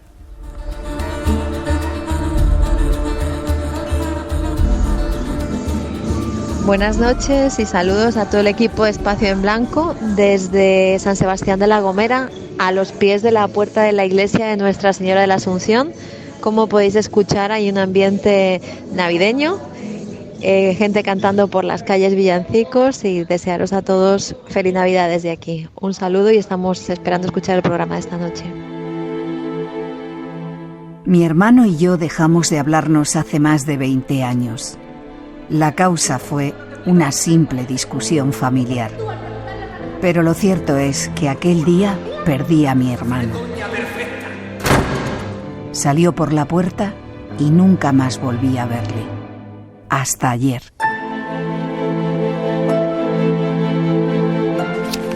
Yo estaba sola en casa. Leía una revista en el sofá cuando de pronto entró en el salón y se quedó de pie frente a mí, mirándome fijamente. Vino a pedirme perdón, a decirme que se marchaba, pero no habló. porque los cuerpos astrales no hablan. Pero yo le escuché. Él se limitó a acariciarme con sus ojos y muy despacio, igual que entró, abandonó la estancia dejándome sola y temblando con lágrimas en los ojos.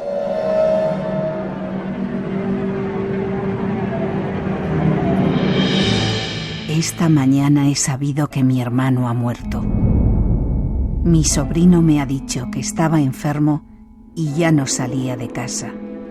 No me he atrevido a contarle que eso no es cierto, que ayer vino a verme y se despidió de mí.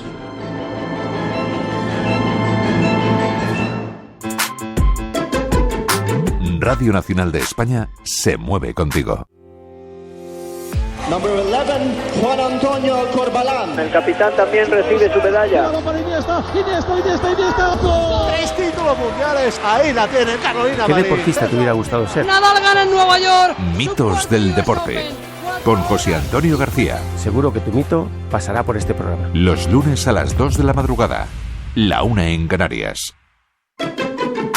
Y recuerda, La Estación Azul. Los domingos a las 3 de la tarde. Radio Nacional de España. Después de una breve investigación que he hecho al respecto, se conoce muy poco. Espera, déjame que diga. Creo que mañana te van a publicar un artículo bastante extenso sobre esta investigación que has hecho. Sí, dentro de unas horas en el suplemento Crónica del diario El Mundo aparece publicado un reportaje a 3 páginas, bastante largo, sobre satanismo en España. ¿Existe el satanismo en España? Existe satanismo en España y no solamente existe, sino que he hablado con 7 personas que se consideran satanistas, con nombres y apellidos, de edades diversas, de trabajos o de ocupaciones laborales diversas, que dan la cara y nos cuentan el por qué ellos son satanistas, en qué consiste ser satanistas para ellos, y algunos de ellos nos cuentan los rituales que realizan, en este caso, bueno, pues en honor a Lucifer o a Satán, según se mire. Pero espera, ¿no es esto del satanismo una cosa de una panda de frikis y gente un poco tocada? Eso piensa mucha gente. Yo tengo que decir que en esta suerte de indagaciones que he estado realizando durante las últimas semanas me he encontrado con varios casos, pero que la mayoría de los mismos son de gente muy preparada, muy bien formada, con amplios conocimientos teológicos, muy sorprendentes algunos de ellos. Te puedo contar, por ejemplo, que alguno de los casos ha leído la Biblia hasta en 3 y 4 ocasiones y que se saben varios pasajes de memoria. Bueno. Algunos de ellos, por ejemplo, eran monaguillos o pertenecían o estaban, por ejemplo, en instituciones digamos, muy apegadas al catolicismo, vamos a decirlo ahí, para no citar, ¿no? A determinados organismos, ¿no? Y que lo cierto es que muestran o desvelan cierto aire intelectual, sobre todo, principalmente, y que tiene una forma de vivir el satanismo bastante, vaga la redundancia, diferente a lo que se tiene en mente como, digamos, ese satanismo de sacrifico animales o sacrifico incluso personas. Hace poco estuvo aquí Manuel Carballal hablando de su libro fantástico, Cultos Satánicos, en el que nos hablaba de un caso de Lilith, ¿no? Una chica que parece que había presenciado un ritual en el que se sacrificaba a un bebé. Bueno, esto no es, de hecho, la máxima para nada, todo lo contrario de lo que yo me he encontrado. Pero vamos a empezar, si te parece, desde el principio. Déjame que pongamos un poquito de música. Se me ha olvidado saludar, hay gente que ha venido a vernos desde Álava y Madrid, algunos oyentes que vienen a vernos al programa. 3 y 26, 2 y 26 en las Islas Canarias. Ponemos un poquito de música y vamos con esa historia que nos va a contar nuestro compañero David Cuevas.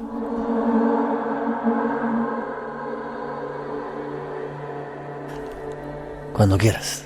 Tienes tiempo para hacerlo, no mires el reloj, estate tranquilo. Tenemos tiempo esta noche. No, pero es que me gusta mirar el reloj para decir que son las 3 y 26 de la madrugada y que estamos en riguroso directo.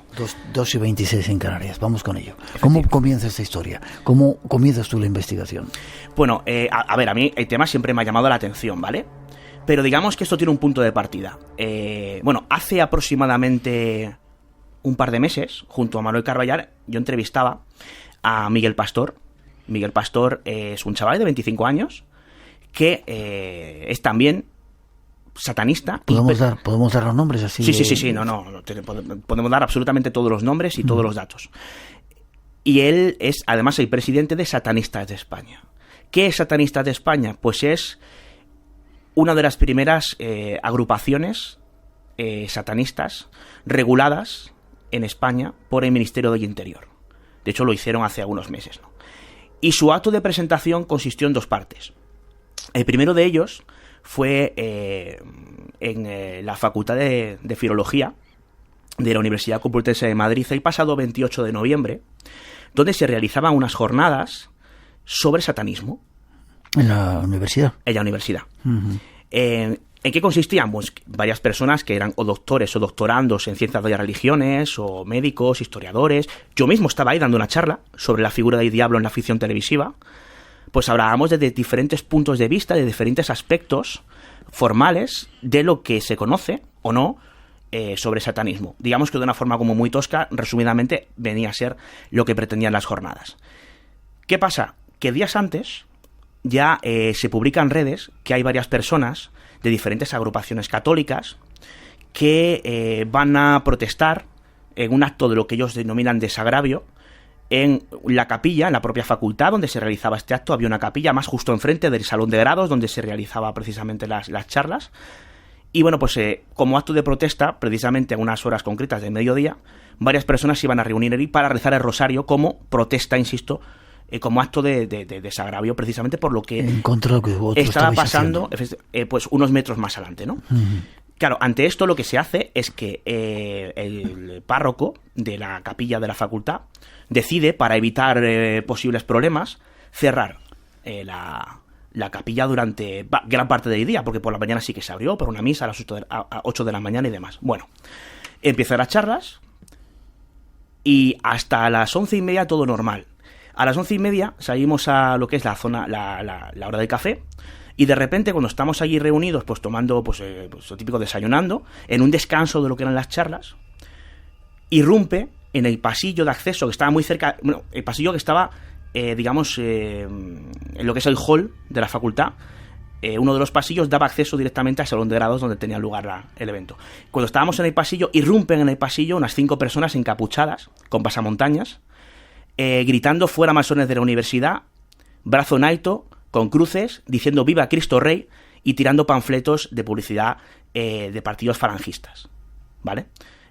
Claro, imagínate la estampa. A nosotros, lógicamente, nos pareció bastante, vamos a dejarlo en curiosa, ¿no? Es una palabra que sé que te gusta mucho. Uh-huh. Bueno, la cosa no tiene más importancia. Se reanudan las charlas y de repente, aproximadamente media hora después, 1 hora después, algo está pasando. Parece ser que hay cierto revuelo fuera. Aparece el diablo. Eso es lo que algunos pensaban, ¿no? Salimos fuera y nos encontramos con una de las organizadoras muy nerviosa y llorando, porque a una de estas personas que antes se había manifestado en contra de lo que se estaba realizando ahí, habían amenazado con hacer un scratch, con reventar el evento, y nos encontramos con que un grupo de personas ha echado sal a la puerta donde está teniendo lugar el evento. También, por otro lado, había pegatinas de partidos carlistas puestas por fuera de lo que era o sea, pegadas en los aledaños de la sala, de salón de grados. Fuera parece ser que habían pintado grafitis de la Virgen María muy cerquita de la fachada del edificio. Y a calculo que unos 40 metros, 30 metros de la entrada, nos encontramos con 50 personas rezando el rosario. Claro, como tiene que ser. Yo hablé con alguna de esas personas, quise saber por qué lo hacían, por no extender mucho la crónica. Sí, vete breve porque vamos a los testimonios. Vamos al tema. La tarde tiene lugar sin contratiempos y por la noche tenía lugar el segundo acto de presentación de Satanistas de España. Y ellos se habían convocado allá a la gente que quisiera acercarse porque iba a tener lugar un acto, digamos, una suerte de ritual satánico. Las experiencias siniestras, como se, digamos, denominaban tanto lo que eran las charlas de la Complutense como, digamos, este último acto, ¿no? Entonces accedemos, nosotros vamos, obviamente, ¿no?, a donde nos convocan, que está en Malasaña, y cuando son aproximadamente pues las 10:30 de la noche, dentro de la sala empieza el evento Y lo que sucede es esto.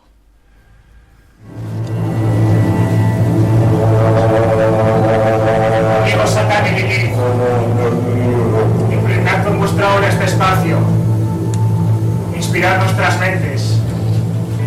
Vosotros, que caísteis y os levantasteis, porque no os arrodilláis ante nadie, por la ramera, por la divinidad, por el ángel rebelde que todos llevamos dentro, por la libre sexualidad. ¡Ave Satán! ¡Ave Lilith! ¡Ave Satán! ¿Pero esto era una obra de teatro o era una invocación real?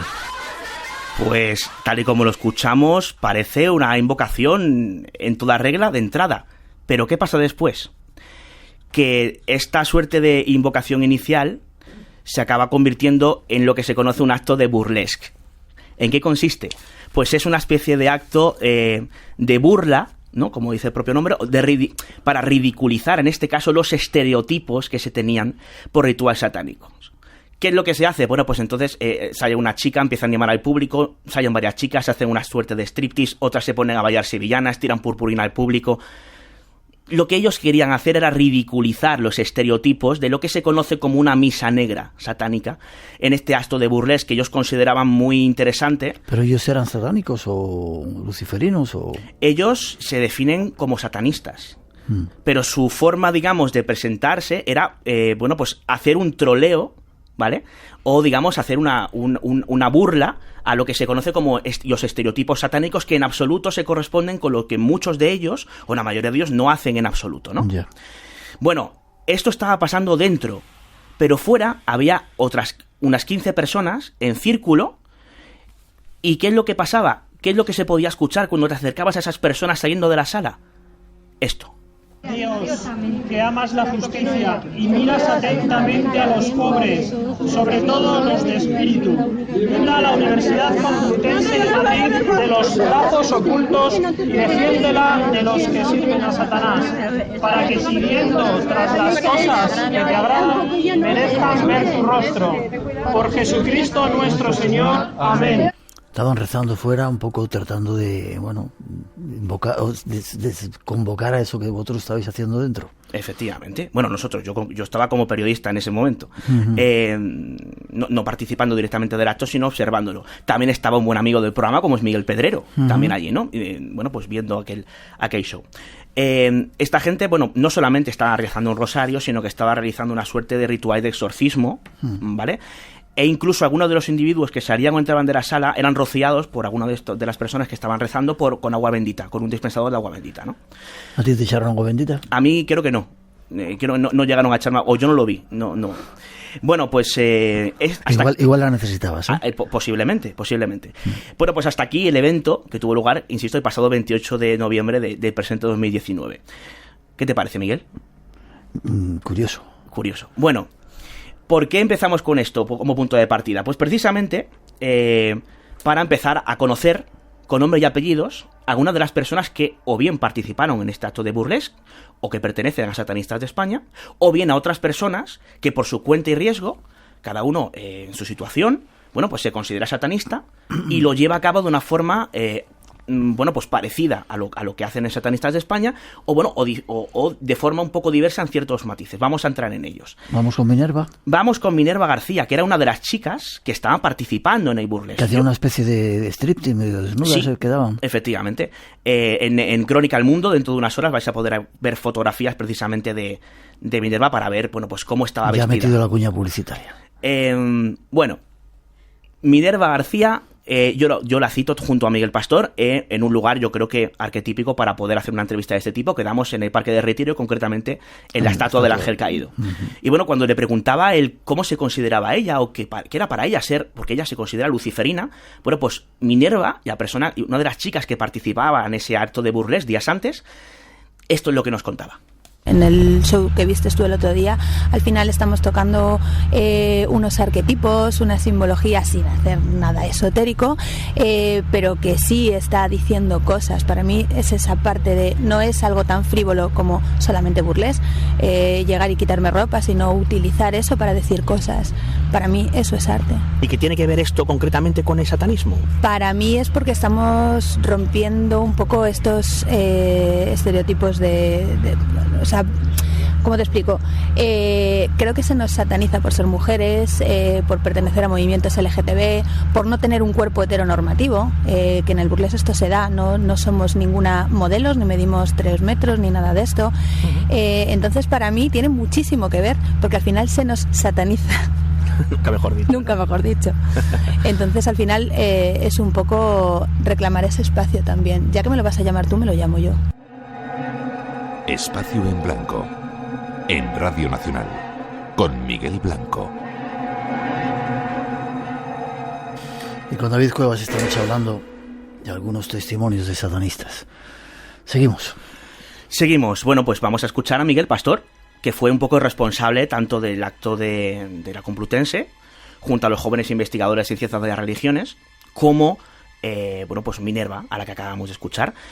Y bueno, yo preguntaba, ¿no?, a Miguel Pastor sobre Satanistas de España. ¿Qué es Satanistas de España? ¿Qué pretende? Esto es lo que nos contaba. Satanistas de España es una organización sin ánimo de lucro, ya está registrada incluso en el Ministerio del Interior, desde hace unos meses. Además, otra cosa es que nosotros tuviésemos el resto de cosas ya en orden para salir a la luz. Imagino que cuando salga esta entrevista ya habremos empezado como tal, y lo que persigue principalmente es limar todos los estereotipos que envuelven al satanismo, todo esto de los sacrificios de animales o los sacrificios humanos, que si comemos bebés, que si adoramos al mal o si adoramos a Satán, queremos también perseguir la igualdad de derechos a nivel religioso, entrando en el registro de entidades religiosas, es decir, que se reconozca el satanismo como una religión oficialmente en este país. Y me parece también muy interesante que dentro de lo que es el estudio de las religiones, que tampoco tienen a día de hoy demasiado peso en España, está creciendo, pues también igual que se estudia la religión griega o el budismo o los orígenes del cristianismo, por ejemplo, o el arte islámico, pues se pueda estudiar el satanismo. Es decir, que están queriendo decir que lo que nos han contado acerca del satanismo no tiene nada que ver, sino que es todo mucho más bonito y no tiene que ver con sacrificios, etcétera, etcétera. Pues eso es lo que pretenden en Satanistas de España. Por cierto, Miguel, 616-949. Esto no es el inicio de un teléfono móvil. Esto es el número con el que está registrado oficialmente y legalmente en el Ministerio del Interior. Satanistas de España, que tiene aproximadamente unas 40 personas inscritas. Te iba a preguntar si había mucha gente en esta historia. Pues en Satanistas de España hay 40, pero lo que vamos a contar es que hay muchas personas en España, seguro que algunos nos están escuchando ahora mismo, Miguel, que se consideran satanistas. Y que no se atreven a decirlo, no se atreven a contarlo, precisamente por culpa de esos estereotipos que hay al respecto. Cada cual luego que piense lo que quiera, ¿no? Y he hablado con otros tantos satanistas. Por ejemplo, una de ellas es Nieves Guijarro. Nieves Guijarro es editora, es escritora, trabaja en hostelería, tiene 36 años. Y esta chica, pues incluso a la hora de escribir, ella me contaba cómo algunas de las obras que escribe, por ejemplo, su última novela es La cruz y el cerdo. Ella siente cierta inspiración y algunos de los textos que ella vuelca, ¿no?, que ella escribe, son una suerte de textos para que los oyentes de Espacio en Blanco hagan digamos que una analogía, revelados hasta cierto punto por su estado meditativo. Cuando yo le preguntaba a esta persona, ¿no?, a Nieves Guijarro, porque ella se considera también como Minerva luciferina, ¿qué es para ella ser luciferina? ¿En qué consiste? ¿Por qué lo es? ¿Desde cuándo? Bueno, pues Nieves nos lo explicaba de la siguiente forma. La figura de Lucifer para mí es la figura, diciéndolo así a grosso modo, del ángel rebelde, ¿no?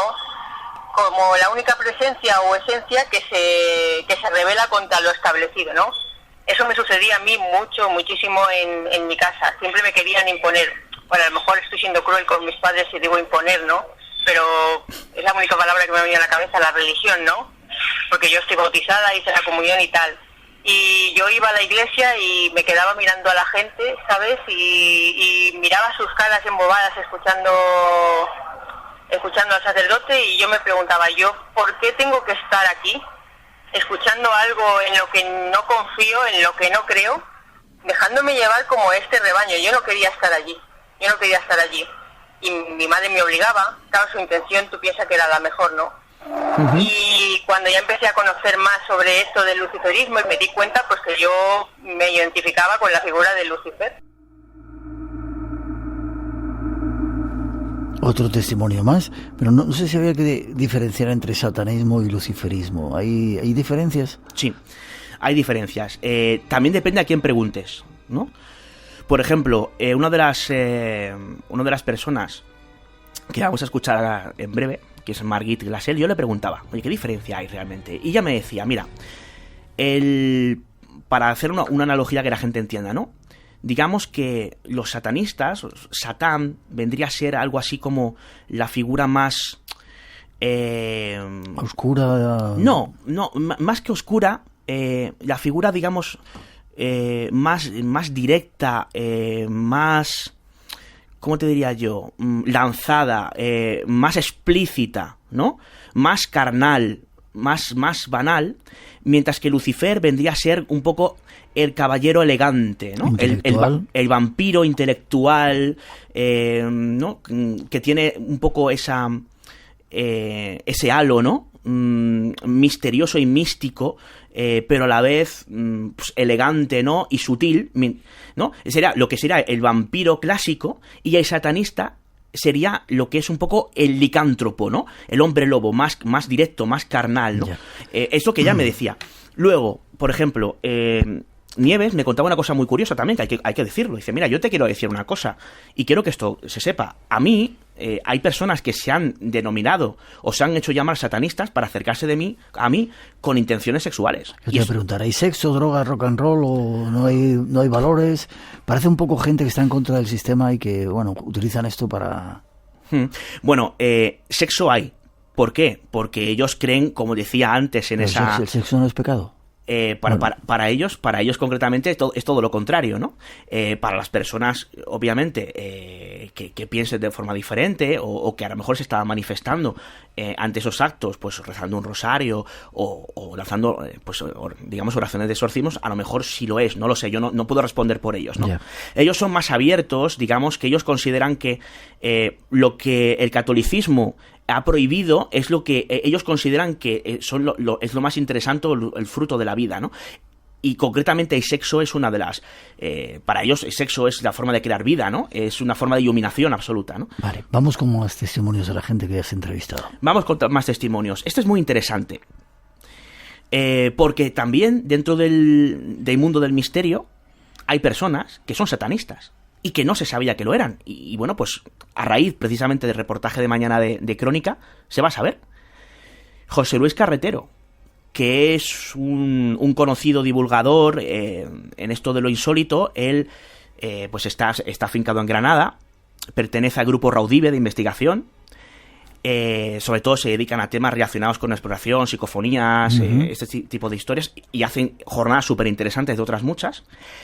Y él, pues, se considera satanista. ¿Y por qué se considera satanista? ¿Qué es para él el satanismo? Pues esto. En definitiva, Satán para mí representa la expansión del conocimiento, representa la apertura de miras de cara a la vida, representa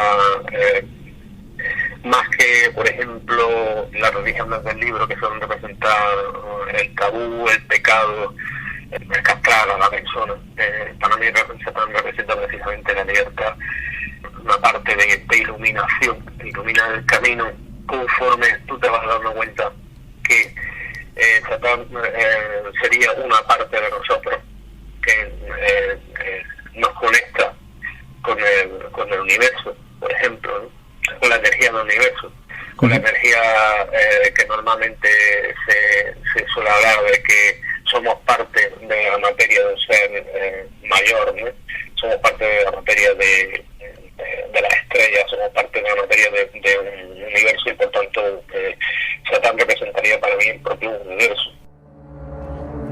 Eso dice José Luis Carretero acerca de este asunto. Hay otra persona muy interesante a la que he podido entrevistar, No vamos a poder escuchar su voz porque me pidió que no saliera su voz. De hecho, me pidió que tampoco saliera su nombre completo. Es la única persona del reportaje que aparece con seudónimo, ¿no? José María C. Es muy interesante su perfil porque él fue el presidente de la Iglesia de Satán en España a mediados de los años 90. La Iglesia de Satán, como imagino unos oyentes sabrán, se funda por Antón Lavey en 1966, autor de hecho de la Biblia satánica, que es un poco el libro de cabecera para la mayoría de satanistas o de luciferinos, y tuvo varios capítulos en diferentes países, lo sigue teniendo. Y bueno, pues en España lo trajo un diplomático que le pasó el testigo a José María C. Y José María C. presenta un perfil muy interesante, porque cuando se habla de apertura, quizá puede haber gente que piense, bueno, pues la ideología a lo mejor de estas personas, la idea política, se acerca un poco más a la izquierda, ¿no? Pero, por ejemplo, José María C. se considera nacionalsocialista. O sea que, y está, de hecho, afiliado a partidos de extrema derecha. Con lo cual, y de hecho su periplo político ha ido en esa línea. Vemos que hay, independientemente de la ideología política, no tiene absolutamente nada que ver con... y a otra ideología que tiene que ver con el satanismo, ¿no? Y él me contaba, por ejemplo, que hacían misas negras con varias personas en el garaje de uno de ellos, se vestían de negro, y llevaban a cabo una serie de ritualística con unos candelabros con velas negras, y entonces pedían cosas. Uno, por ejemplo, quería, por ejemplo, la atención de una mujer, otro quería probar un examen, en fin, es un poco lo más arquetípico. Y ellos tenían un cassette, por ejemplo, me hablabas antes de rock and roll. ¿Sabes qué música ponían? ¿Oh? El Carmina Burana de Karloff, por ejemplo, o el Tocata y Fuga de Bach, o sea, música clásica, ¿no? Rompiendo un poco también ese estereotipo. Vamos casi con el último testimonio que tienes por ahí, ¿te parece? Vale, vamos con él. Margit Glassell, ya la citaba antes. Ella es luciferina, participó en las jornadas de la Complutense, es estudiante de psicología en la UNED, además, es traductora. Y bueno, ella, me contaba cosas muy interesantes, ¿no? Pero por resumir un poco, a la hora de hablar de ritualística, que es un campo que no hemos tocado en profundidad en esta intervención, yo le preguntaba qué consistían los rituales que ella realizaba. Y ella me contaba varios detalles de cómo ella se ponía en contacto con Lucifer. Y lo hace de una forma muy llamativa y muy significativa, y que yo creo que a los oyentes de Espacio en Blanco les va a llamar sobradamente la atención. Si te parece, a este respecto vamos a escuchar a Margit Glassell. Escuchamos. Concentrándome simplemente en el nombre de Lucifer, ¿vale? Y entraría en un estado meditativo y, por ejemplo, si necesito claridad, pues simplemente de esa parte mía, ¿vale? Que yo considero como el que ilumina mi parte más inconsciente, pues desde ahí me surge la claridad, ¿vale? Entonces, por ejemplo, puedo hacer un círculo. Sí.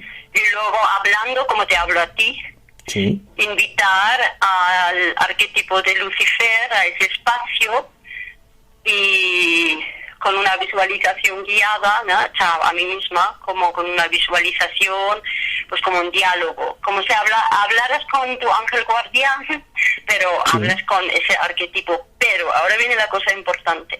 No como alguien superior a mí, sino más como un amigo, como un ángel de la guarda, pero en lugar de que va con alas blancas, va con alas negras. Parece como lo hubiera poseído a última hora y le cambia la voz, ¿no? Sí, bueno, claro, la conversación fue muy larga, ¿no? Y cogíamos algunos fragmentos de esa conversación o de esos rituales que realiza. Insisto, esto es un resumen, ¿no? Está muy resumido todo de lo que ha sido una investigación más profunda y un reportaje bastante completo que podrá leer mañana en Crónica de Diario El Mundo aquellos que estén interesados. Hay gente para todo. Preguntan por aquí... Bueno, yo no juzgo, quiero decir... No, yo tampoco, digo que hay gente para todo. Gabriel López de Rojas dice que Lucifer es el portador de la luz, que si has hablado con él y nos vamos, terminamos. Lo he intentado, pero me ha costado, me está costando mucho. Ha cambiado de nombre y he seguido la pista y te puedo asegurar que lo he hecho de una forma bastante concienzuda, no voy aquí a delatar mis fuentes, pero lo he intentado y no voy a zanjar, digamos, en el empeño de hacerlo, porque es un personaje realmente interesante y que yo creo que tiene cosas que contar, ¿no? La Orden Illuminati 666, ese era el grupo que él llevaba, ¿no?, en los años 90. Cuevas, espacio en blanco, @gmail.com. Repito, David Cuevas, espacio en blanco, @gmail.com, y ahí pues podéis pasarme cualquier tipo de información relacionada con encuentros. Estoy muy interesado en casos de encuentros cercanos con entidades, ¿eh? Estoy acabando un trabajo relativo con ese tema. Y ahí teníamos, ¿no? Hablábamos de satanistas y veíamos como hay diferentes perfiles. Por ejemplo, Margit, un detalle que te va a parecer curioso. Ella es luciferina, pero también budista, ¿no?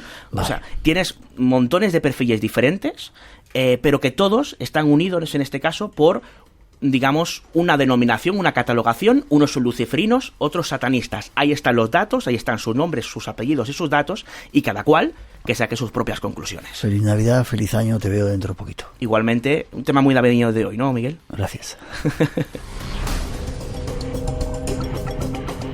Hemos hablado de sonidos binaurales.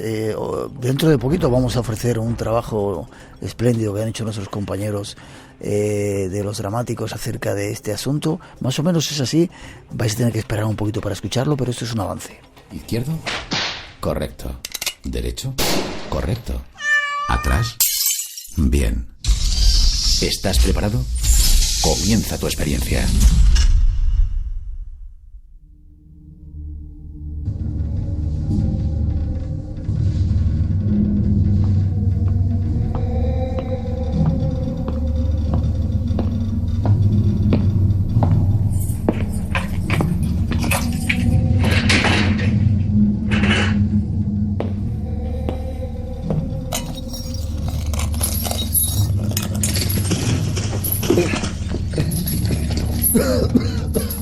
Me callaría hasta el 2020, pero bueno, va a ser algo que cuando salga pues estamos todos muy ilusionados y pensamos que a los oyentes les va a gustar. Les va a gustar. Vale, y salidas estaremos, no tantas como antes quizá, porque estamos bajando un poco el ritmo de las salidas, pero tenemos unas salidas por ahí en unos lugares especiales.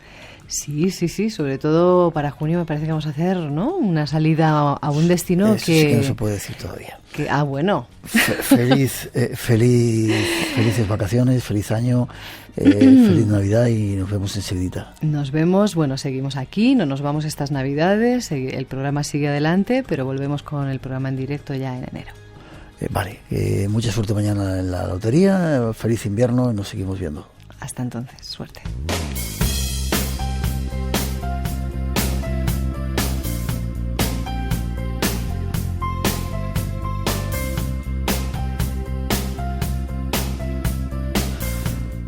Tenemos que terminar. Dicen que varios oyentes están con las luces encendidas pasando miedo. No nos gusta meter miedo, nosotros no metemos miedo. La radio continúa. Nosotros por el momento nos vamos. Volvemos en 7 días. Hay un montón de misterios preparados para tratar de sacar respuestas. Si quieres, aquí juntos en el Espacio en Blanco lo compartimos. Feliz semana, feliz invierno, que haya suerte en la lotería y si no, que tengamos salud y que sigamos compartiendo esta aventura. A partir de ahora un poquito de música y luego os dejamos con no sé cuántos trillones, 2 trillones de átomos de nuestro compañero David Sierra. Ha sido un placer estar juntos.